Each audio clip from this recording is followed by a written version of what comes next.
Hello and welcome to this special AirTime interview. My name is Michael Jonga, and today I'm delighted to welcome, and I'm very honored to welcome the Honorable Minister of Aviation of the Federal Republic of Nigeria and Senator Mr. Hadi Sirika.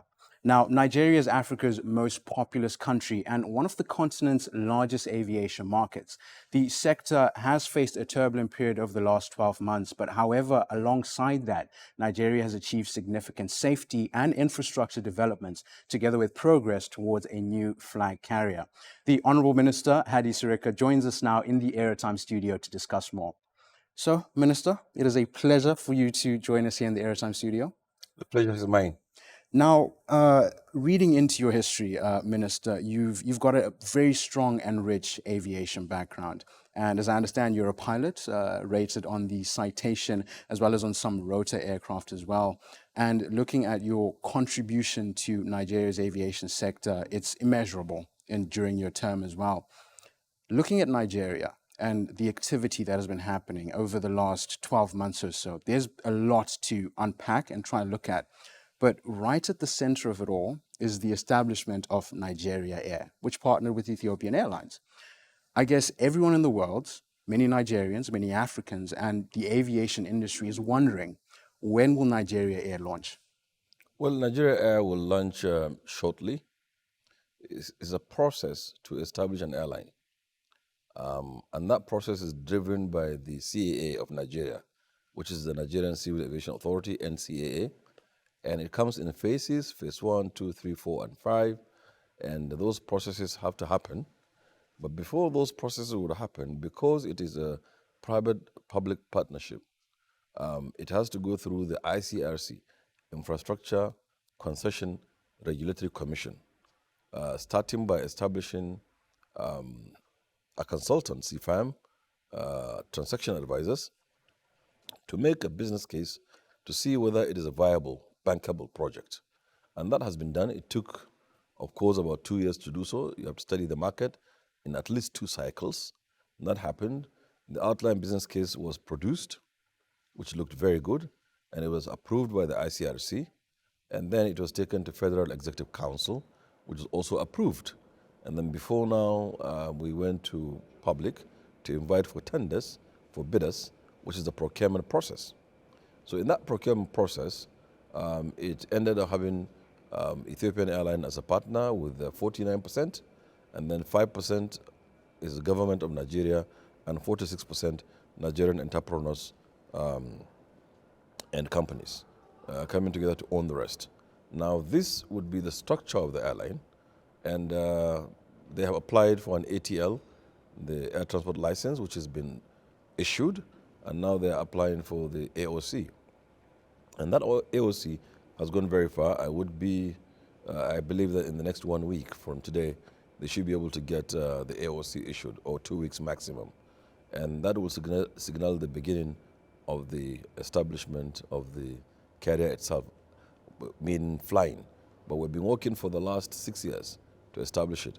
And it took this long because we want to be very diligent, cross the T's, dot the I's, create an airline that is to the size of Nigeria, to the economy of Nigeria, to the geography of Nigeria, and to the people of Nigeria.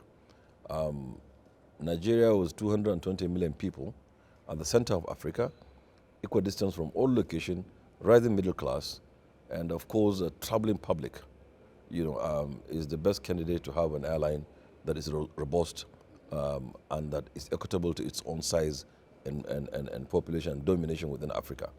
And lastly, I think because of the AU Agenda 2063 that promotes integration and internal commerce and trade within Africa, having an airline in place will take advantage of that initiative, to connect Africa. And the single African air transport market, SATEM, which is part of the AU Agenda 2063, can only happen when you have an airline infrastructure that will be able to connect Africa and connect the businesses of Africa and the trade and the people, friends and family and so on. So I think the airline is on its way coming, to answer your question, and it will be soon. It will be launched within this quarter. It will be flying within this quarter, and it will give Nigeria the service that has been eluding it.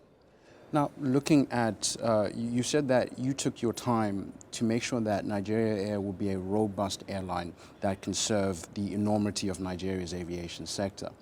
The closer you've gotten to launch now, you've been met with both support for the airline as well as opposition. Some of Nigeria's airlines, domestic airlines, said that the deal between Nigeria Air and Ethiopian Airlines is anti-competitive and, issuing a court case as well. Keeping that in mind, is there an ecosystem in Nigeria where both Nigeria Air and the domestic airlines of Nigeria can compete competitively and coexist? So first and foremost, there is a misunderstanding of the whole thing. Nigeria Air is a company known to Nigerian laws. It's established like any other company. It's Nigeria Air Limited in the Corporate Affairs Commission of Nigeria. It's registered as so with Nigerian shareholders, just like any other airline in Nigeria. And there is nothing wrong for a company in Nigeria, say an Airpeace or a Max Air or an Ibom Air, to go out and look for partners from outside the world, like Aviation Solution Group, like Lufthansa Group, like Ethiopian Airlines or Qatar, to come and partner with them and create an airline of their vision. There's no law in Nigeria that stops that. And this company was advertised for procurement publicly and followed all the rules to establish that. And people came forward and said, we want to invest. And there's no law on earth that says you cannot invest. If you describe it or they describe it as anti-competitive, how is it anti-competitive? So today, if a company, let's say Eurowings or EasyJets, want to go and partner with, let's say, an Airpeace, will that be anti-competitive? Then I'll say Max Air should go and get Qatar to come in. Then I'll also say Ibom Air should go and get British Airways to come in. There must be this partnership. And I'm very excited about this partnership because the partners are serious-minded people who have been doing this business for 70 years, Ethiopian Airlines. And I think apart from Qatar, they're the only airline that posted profit during COVID. Last year, they posted $1 billion profit. They have over 250 airplanes. They're a household name. They're African. Because 95% of all airlines doing business in Africa are non-Africans. So if today you have the biggest population of Africa, Nigeria, partnering with the second biggest population, Ethiopia, creating a brand, I think is something to be proud of. And I also pray that the airlines in Nigeria, like Airpeace, Max Air, and Azman, should go outside there in the world and get partners and they partner and create a brand as well. The market is big, 200 million people at the center of Africa, with GDP of 450 billion. So I think it's something that should be celebrated. And by the way, it is not the airline operators of Nigeria that went to court. It is Airpeace, Max Air, Azman, Top Brass, and United. Interestingly, United itself started business during our tenure, during my tenure as minister. And I superintended their becoming an airline. And we didn't stop them from coming. And during our time, during my time as minister, almost about a dozen of airlines have started up. And nobody stopped them. So why is it anti-competition? And all of them, United, Top Brass, who doesn't have an airplane anyway, Top Brass, United, Maxia, and Azman, they can go outside the world and get a partner to come and invest money. So the problems of airlines in Nigeria includes governance, where you have one-man show running an airline. There may be nothing wrong if it's done very well. Then, of course, lack of capital. And then, of course, also the know-how. Just because you're a pilot or an engineer doesn't mean that you're the best airline manager. There are people whose business it is to manage airlines. And the top class managers of airlines in the world today are not pilots, are also not engineers. It's a business of its own. You have to have the art, the skill, and the science, and the technology and information to be able to manage an airline. So I think Nigeria Airlines should now begin to copy what Nigeria Air is trying to do, to bring in an investor, be it Royal Air Morocco, Ethiopian Airlines, South African, any airline, preferably Nigeria Airlines coming together. Another preferably the West African Airlines. Another preferably Africans before they go to the world. But if you are bringing an airline from Canada or from Singapore, Singaporean to come and join Air Peace to create a brand that will serve Nigeria, that is what we as government are after. It is all about the service. Nigerian people should get the service that they deserve. Airline ticket today from Abuja to London is more expensive, almost twice, than Accra to London. And Accra is farther. Why? Because there's no competition. There's no competition. So the prices are, we've seen it here in Europe. When they consolidate, they open the skies and consolidated, airline tickets fell down. And propensity to fly increases. And more passengers become available. And the service got better. Today, if you plan your trip, I'm sure you can buy a $50 ticket from one country to another in Europe. Okay? But that is not happening. And there is no connectivity within Africa itself. Nigeria and Niger are next door neighbor, with only a line in between them. But to go to Niamey from Abuja, you have to fly to Europe, Paris, and fly back. It's an hour and a half flight, but you have to do 5 hours either way, about 12 hours of flying to go to Niamey. If today we implement the single African air transport market, SATEM, under the AU Agenda 2063, with a robust airline like the Nigeria Air, then you interconnect Africa. Connectivity will be something smooth, efficient, and fast. And then drive all of the benefits from, and also increase the economies of Africa, and keep the wealth within Africa itself, and develop and grow. So I think those people that are in court, which I'm sure is not a big deal to deal with, those that are in court should understand that they have also the same opportunity to go and bring in investors into their own airline. So I wish by next month, Air Peace, Asman, United, Top Brass, these are the 4 that are in court, should go to somewhere else and bring in Rwandan Air, or bring in Royal Air Morocco, or bring in KLM to come and partner with them and create a brand in Nigeria. And you just described quite an exciting, well, a really full range of opportunities there for Nigeria Air and for Nigeria's domestic airlines as well. And looking at connectivity, you've described some of the difficulties that are there, but looking at Nigeria Air, you're going to be launching, the airline will be launching on a domestic route from Abuja to Lagos, operating that route, launching with 3 Boeing 737-800s. Are you looking at any wide-body aircraft, especially with the ambitious fleet? No, certainly. This, when you're starting up, you don't start up with 100 routes, up initial. You start, of course, by, you have the big plan. In the business plan, I think, if I read it very well, within the next 3 years or so, the airline will begin to break even and make profit. And then they would launch most of the routes domestically and go international. Certainly, there's going to be intercontinental flights. The market is there. British Airways or UK Airlines have 21 frequencies into Nigeria, with nearly none into it. Is that a market that Nigeria Air is going to look to explore? Absolutely. I mean, the UAE market, which is Dubai, and Abu Dhabi, the London market, which is London Heathrow, the JFK, and the rest of America. By the way, Nigeria has open skies with the US, which means that you can land anywhere in the US and so many times, and as many as you can. Of course, the Far East, China, which is coming up, Singapore, all those routes are routes that Nigeria Air is looking at, and it will happen so quickly. And of course, partnering with Ethiopian gives you the advantage of being in the Yasa region, and getting all those certification and freedom to travel. So I think there's a lot of benefits in that. And Nigeria should have built the capacity by now, to be able to do so. We have demonstrated through Nigeria Airways that we could actually do it. When the airline was faltering at some point, somebody decided to liquidate the airline rather than to rebuild it, you see.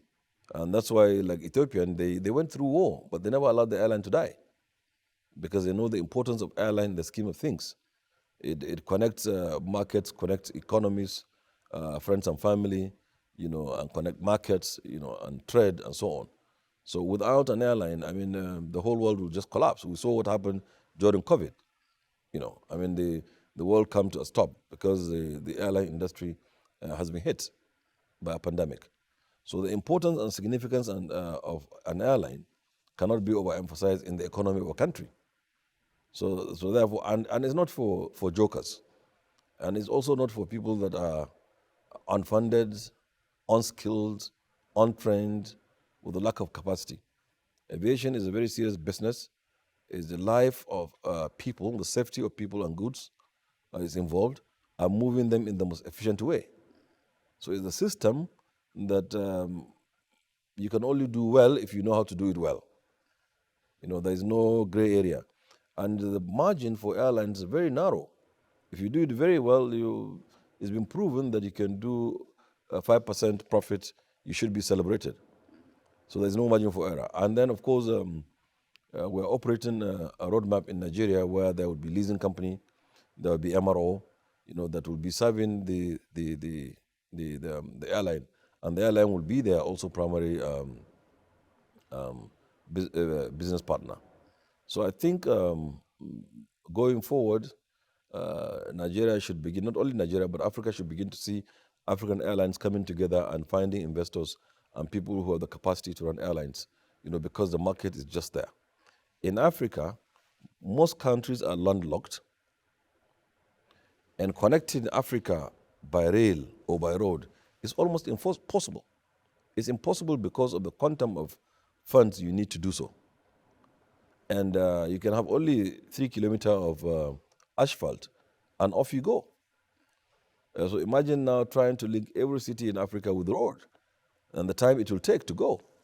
If you want to move people and goods, say from Harare to Abuja, it will take almost forever. It will take 3 days of travel time, while you can do it in 3.5 hours or thereabout. So the importance of airline in Africa cannot be overemphasized. So that is what the gap that we saw as a government that we're trying to establish and make sure that this Nigeria Air is a reality and to serve our people. Now, just looking at something you mentioned, that there's really a little margin of error for an airline to operate. And if an airline is operating at 5% profit, it's an achievement, as you rightfully highlighted. Now, over the last 12 months, there have been issues of forex scarcity or rising fuel prices, which have made the operating environment, as some airlines have complained, a little bit difficult for them. Is there anything being done to alleviate those issues for airlines in Nigeria? Well, yes, but you see the forex issue. Nigeria has shown the capacity in the past to deal with it. When I came in as minister under Buhari government, we made about $480 million locked up of airline funds in Nigeria. And right thereafter, in 2015, by 2016, Nigeria went into recession. And also oil, which is the single source of income for Nigeria's foreign exchange, plummeted down from $140 per barrel to about $30 per barrel. So the income of Nigeria was significantly reduced, and also in recession. But all the same, because we are committed, the Buhari government paid that money out. And thereafter, we went through a second recession. And then thereafter also we went through COVID. So this money is piled up, not because we're not doing anything, but because all these issues made the income into Nigeria to shrink. And because of that, the money has piled up again. But the Central Bank of Nigeria is doing everything that it can to pay, and they've started paying. Most of the airlines, except for Ethiopian, for example, have been paid their money. And the Ethiopians, I also assure you that they will be paid very soon. So this is something that is not, is very unique situation Nigeria finds itself. 2 recessions plus COVID, that took about 2 years, is really significant. And it's a challenging time. And once a nation is facing challenge, of course, the partners in business to the country should understand and allow time for the country to be able to sort this out. Your second question is rising fuel price. And that is more universal, really. That is global.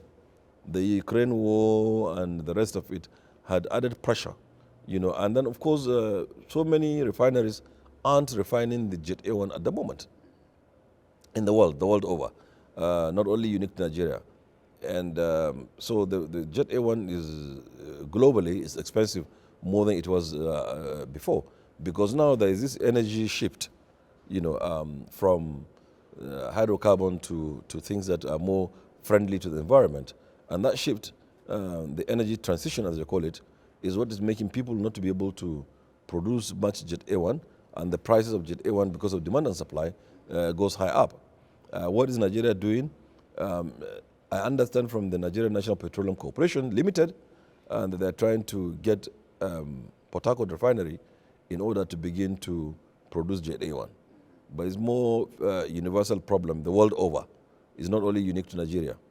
Most of the things that are happening, they are global things, not unique to Nigeria. And I think that government had done very well in this regard, trying to encourage people to import the product and sell. And of course, for the NNPC to get Port Harcourt refineries to start refining the Jet A1. Now, the central bank itself has made quite some significant strides, especially in catering to or addressing the issues of unrepatriated funds from Nigeria. Are there any measures being put in place to make sure that, to prevent a situation like this in the future? Well, yes. First and foremost, I think the more income, the more free the dollar is. Nigeria under Buhari had done well. We've risen the foreign reserve now up to about $38 billion. So that gives Nigeria the comfort to continue to pile it up and then continue to allow the country to trade and have the funds to pay for the trade. In which case also that we think this is a step in the right direction. We are plugging all of the loopholes and the drain pipes and so on, and encouraging local manufacturing within the country, reducing importation, including that of food. Like Nigeria now is a net exporter of rice.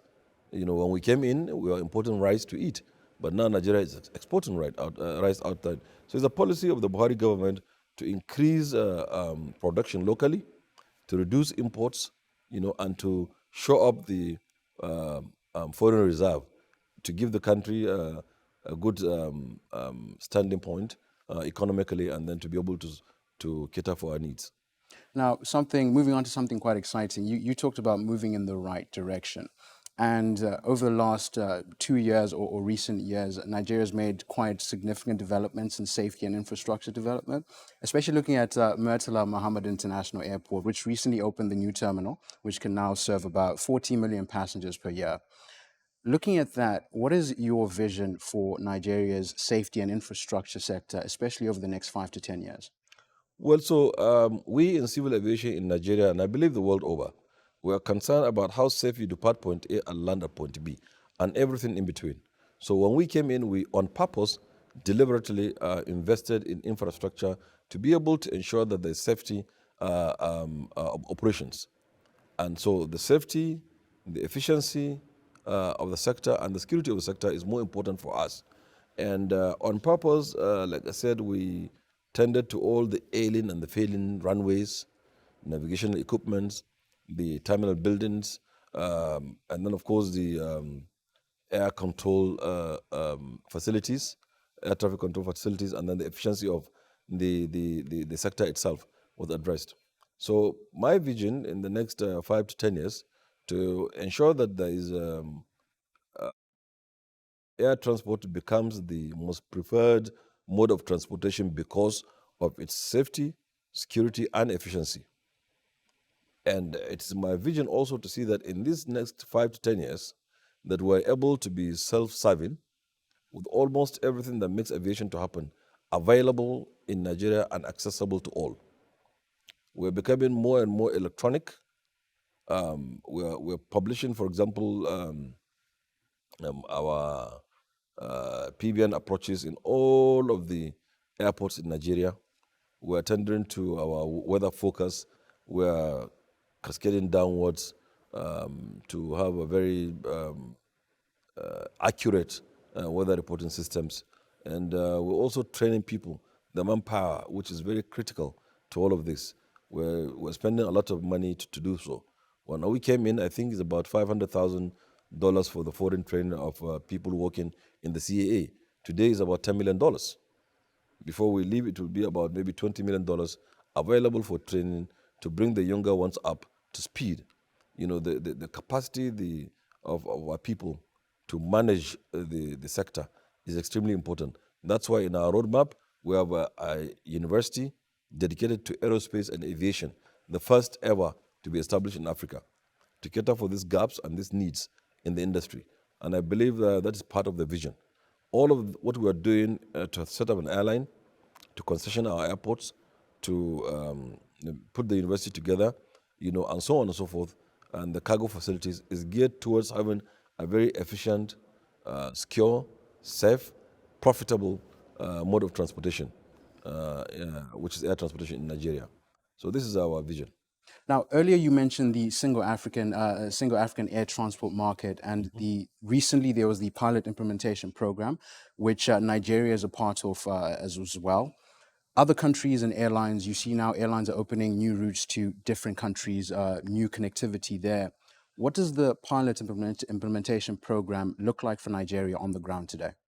Well, as far as we are concerned, any country that is an African country that has signed the solemn declaration and implementation will give it the access and the go-ahead to Nigerian airports. We are committed to it.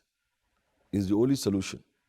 And by the way, Nigeria is a country that started all this thing back in 1998, 99, this Yamoussoukro decision and declaration geared towards opening up the sky of Africa. And we see it in Europe. Europe opened up and everything went up. You know, there's more proficiency now to fly. People want to fly more because it's affordable, because it's accessible, because it truly connects you. What connectivity does, coming here to Lithuania, I came from Abuja, I flew into London, from London flew into Warsaw, from Warsaw I flew in here. So if there is connectivity, it may be just one-stop flight of maybe 7 hours max. But I spent about 20 hours trying to get here. So, and within Africa itself, you find it's very difficult to get to Cameroon or to get to Niger, which are next door neighbors. So we are committed to it. Nigeria started it. At that time, we had Nigeria Airways, which is giving us advantage. And now we have so many airlines in Nigeria. I hope that the Air PCs, the Max Airs, the Asbans, and the rest of them develop the capacity to be able to take advantage of this Saturn that is coming. It's certainly here. There is no other option than to develop capacity. And I believe also Nigeria Air would grow to give that service, especially with its relationship and connection with Ethiopian Airlines. Now, you mentioned that people want to fly more now, and with SATM coming in, you know, there's no option. It's going to happen. How many people per annum are you expecting to be flying to Nigeria within the next 5 to 10 years? What's your expectation? Within 5 to 10 years, with SATM and with the robust airline like the vision we have on Nigeria Air, I believe that within 10 years, we'll begin to see 50 to 60 million people, passengers per annum. And Nigeria has debunked a global belief that aviation doubles every 15 years. Aviation under Buhari from 2015 has surpassed that. Within the first 4 years of the Buhari government, the number of airlines doubled, the number of airports doubled, the number of passengers tripled, you know, and it was growth all the way. Catering is growing, ground handling is growing, even taxis at the airport are growing. So within 4 years of Buhari, we can safely say that aviation grew 3 times. And this is astronomical. It's unprecedented in the world. Because here in Europe, aviation doubles every 15 years. Here you are tripling aviation in under 8 years. So we started from 8 million passengers. Within the first 4 years, even with COVID, we took it to 18 million passengers. And today, Nigeria is the second fastest growing in terms of passenger number post-COVID. Second only to Colombia. Nigeria is now growing at 111% pre-COVID numbers, whilst Colombia is 115% pre-COVID numbers now. So you could see the growth. From this 20 million, in the next 10 years, I can see us doing 50, 60 million passengers easily. Now, that's very exciting. And alongside all the exciting developments happening, establishing the new university that you mentioned earlier, as well as ICAO as well, elevating Nigeria's safety standards as well, across its criteria. It's really exciting. Something I found something that stood out in reports is that you are going to be establishing what has been termed the first and only aviation city in Africa, and this will be in the Osun state. What is your vision for this aviation city, not just for Nigeria, but for Africa? I think that will put Nigeria on the map in the world. It will attract aviation-related businesses and put them in one-stop shop and develop them to be at the par with any other aviation business in the world and create an economy that is purely aviation economy with other allied businesses. This is noble. This is unprecedented. This is something that will change, is a game changer. You also see that, like in Abuja at the moment, government understanding the importance of civil aviation has given to us 12,000 hectares of land. 12,000 hectares of land, all in a free zone to develop civil aviation. So the Nigerian airports under Buhari, Abuja, Port Harcourt, Kano, Lagos, and Enugu, they're all free zones. We've removed VAT from aviation, from shared transportation, to which aviation is one. So there's no taxes when you import aircraft or their spares. And there's no VAT. And they're all happening in a free zone. And these are incentives of government to help to develop civil aviation. Understanding its importance. It's our intention to grow from, we came and met the sector at 0.4% contribution to the GDP. Within the first 1.5 years, we put it to 0.6% contribution. Our goal is to take it to 5% of the GDP of Nigeria. In fact, under Buhari, from 2015 to 2019, Nigeria's aviation became the fastest growing sector of the economy. This is according to Nigerian Bureau of Statistics. And even with COVID, aviation was still the third fastest growing sector of the economy, from the figures of Federal Ministry of Finance, Budget and National Planning, and the MBS, Nigerian Bureau of Statistics. So aviation is growing astronomically because the right policies are put in place and the roadmap is being driven very well. So I believe that the airport city would only add value to the ecosystem of civil aviation within Africa and the world. Well, Minister, thank you very much for joining us here in the AirTime studio. That brings us to the end of our interview today, but I want to say thank you for joining us here again and sharing Nigeria's roadmap, which shares a very exciting future. Thank you for having me. Thank you very much indeed. It's been a pleasure. And that brings us to the end of this AirTime interview, but stay tuned for more exciting content coming soon. Thank you for joining us. My name is Michael Jonga, and you've been watching AirTime. Goodbye.